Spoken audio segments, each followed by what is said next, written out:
Hello everybody, welcome to WhatCulture Gaming. I'm Scott, joined by Josh. Hello. We have all sorts of things breaking about the PS5. Absolute madness this lunchtime, Ridiculous. Scott. I was about to run off and get a nice lovely sandwich and I can't because the Sony dove on Twitter and said, by the way, it's coming in holiday 2020. And also, we've done an interview, Mark Cerny, one of the lead sort of engineer technology type people. He's back again. He's back again, sat down with Wired and just gave us an absolute ton of details from the DualShock 5 to the size of the discs, to the way the SSD is going to work and whatever. So we're just going to part all this stuff out. It's just fascinating. If you like your technology and you like the future of PlayStation, we're finally getting the first big official deep dive thing. It's just so weird the way they're doing this, Scott. Like, it's again a Wired interview with Mark Cerny. This is how they did it a few months ago, where they announced that they had a console in production, and now they're just kind of like, here's another one. Yeah, the PS5's coming. It's called the PS5.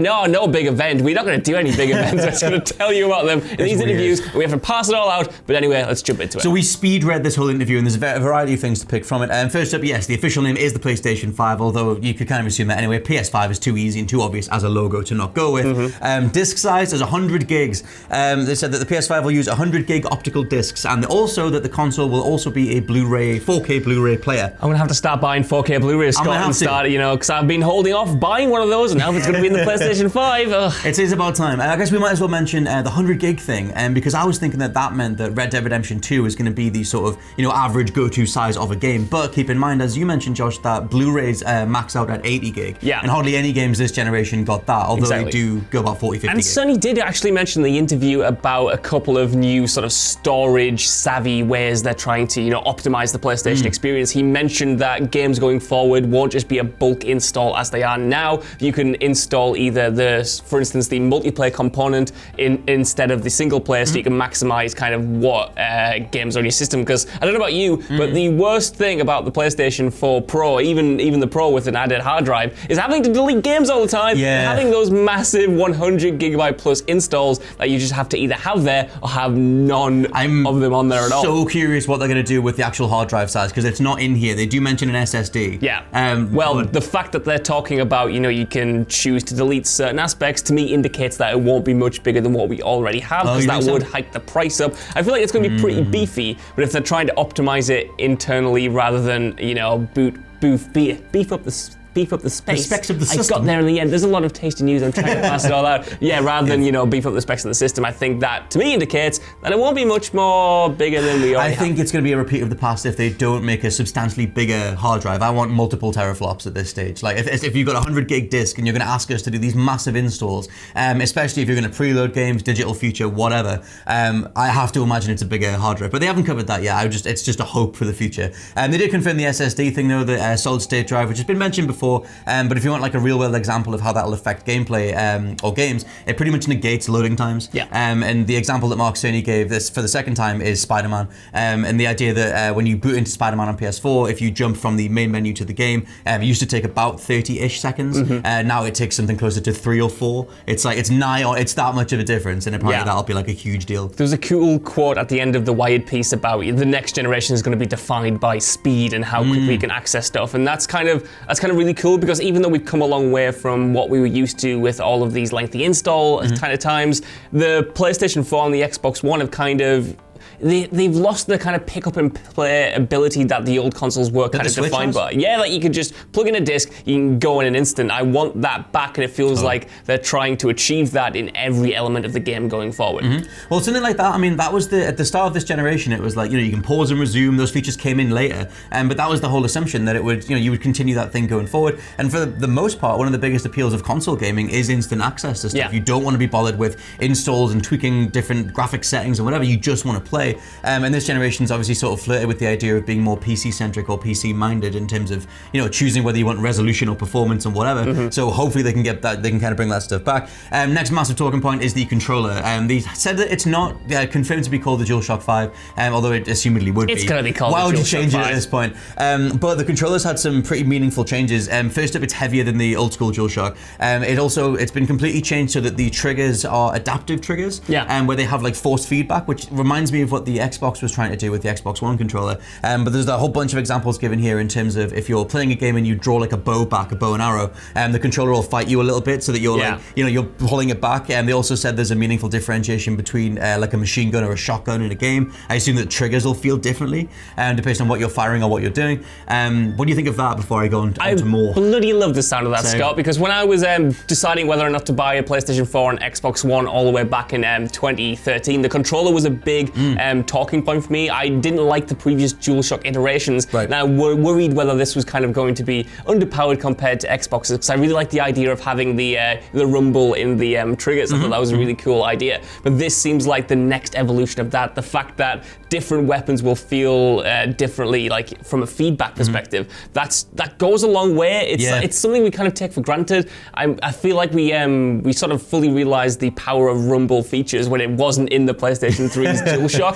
I feel like after that, now Sony is sort of just starting to embrace all the little things that a controller can do, because even though a lot of people don't like the touchpad, I think the sort of inbuilt microphone is a really big addition to the PlayStation 4 kind of that console's appeal. When you're in a game and you've got an audio log and it comes through your speaker, it feels more intimate, it feels more personal, it just immerses you in the game that little bit more. And I feel like these adaptive triggers and stuff will go a long way in doing the same thing. Well, so they mentioned as well that the new controller, I'm just going to call it DualShock 5, has a new speaker, and that they're working on that as well. They want to bring that into assumedly they want to do more with it. Something like horror games, like you said, has been like that's a game or a genre that actually knows what to do with isolating you in an experience and playing you something back that only you can hear or whatever. They also said that there are new motors in the grips, which assumedly what does this mean? I don't know. It just says that they had a name for it. It's like auto voice coil actuators. Interesting. Don't know what that is in the controller. And assumedly, when you're holding it, I guess it would go alongside the rumble to sort of mimic different whatever sensation you've got on screen.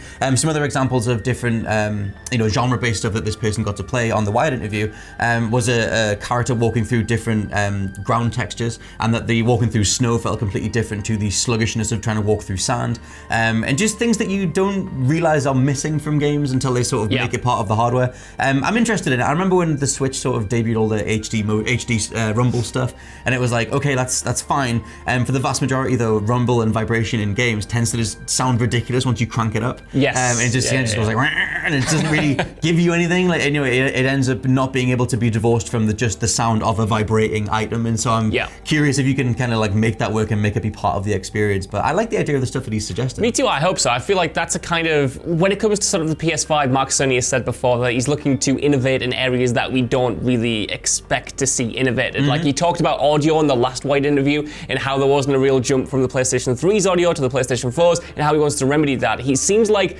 those sort of developers are tackling aspects of consoles that we either take for granted or we just sort of, don't think about too much, and then showing us how good they actually can be and how innovative and how unique and how interesting they can make these aspects that we don't usually associate to a console. Like we all take a controller for granted, I think.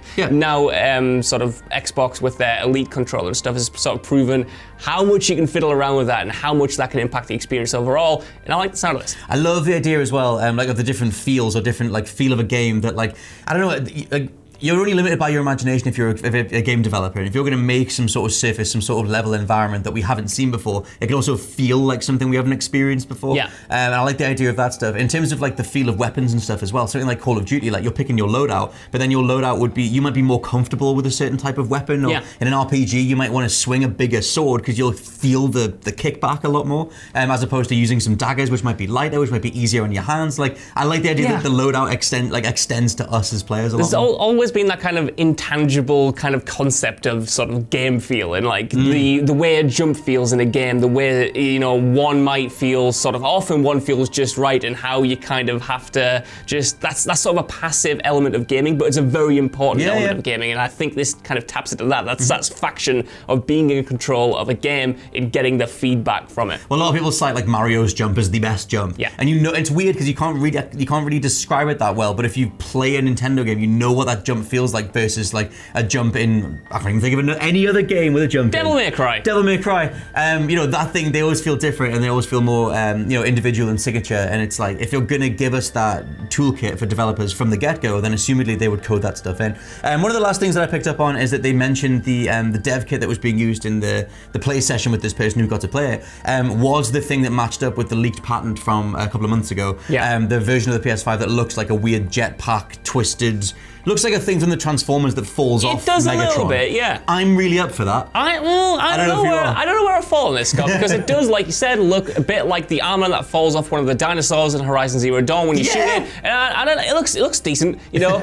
We've had some wacky PlayStation designs before this. Is it going to be the final one? No. I don't know. Probably not. Assumedly not.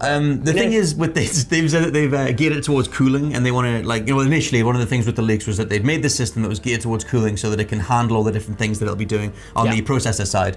Something else to throw in here is that it's going to have ray tracing. It'll be equipped with ray tracing, which, if you like your technical specs, is the newest way to render light. And it's the good one as well. Mark Cerny cleared up in the interview. I think it might be the Wired journalist. They essentially said a lot of people have been asking whether it's going to be sort of, the proper, fully fledged version of it, and apparently it is. So that's quite cool. Yeah. I don't know enough about ray tracing. Nor do I. Sadly, not. There'll be some people in the comments who say apparently it's amazing, and the way that you look at the reflections in the water looks different to the water that we've already got. I'm here for that. I like reflections. But apparently, looking at the stuff that they've put out, I'm so interested in the controller feel stuff. Yeah. Especially because earlier on, it wasn't part of this interview, but they have mentioned 3D audio being a big deal as well. Binaural audio and that sort of like making games that surround you, and something like Hellblade, if you've played it, you can dodge incoming characters based on where you can literally hear them coming from. And I love the idea of that. Just things that play into new genres, new mechanics, new ways to play. I didn't think I was going to be this excited about it, but I think reading about the new stuff, I'm genuinely like, oh my god, there could be a new ways to play, and it blows me away. I think it's just because they're attacking the PlayStation from a lot of different angles. It's not just about the games or the stuff that's in the console itself. It comes with the controller, it comes with the UI, it comes with like the accessories and a bunch of other stuff. I feel like it's holistically just a sort of grander product than what the PlayStation 4 was, which was very satisfying, but it was very much, this is a console for the players, and it just gets the job done, and it's very good at what it does, whereas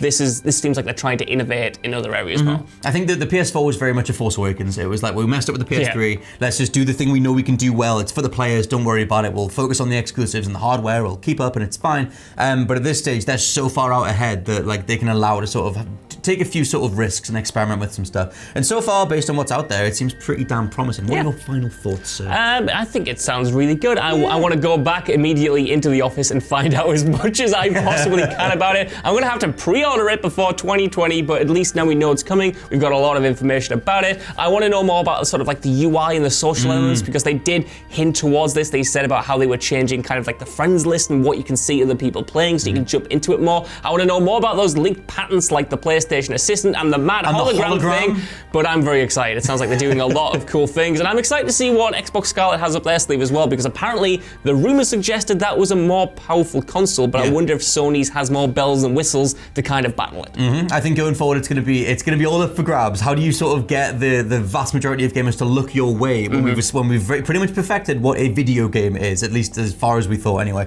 But yeah, let us know what you think down in the comments below about the idea of the DualShock 5 and holograms and the state of the PS5 as it is right now. But for now, I've been Scott from WhatCulture.com. I've been Josh from WhatCulture.com. I do have a name, and I'll catch you next time. Bye. Bye. Nice it. I was so aware.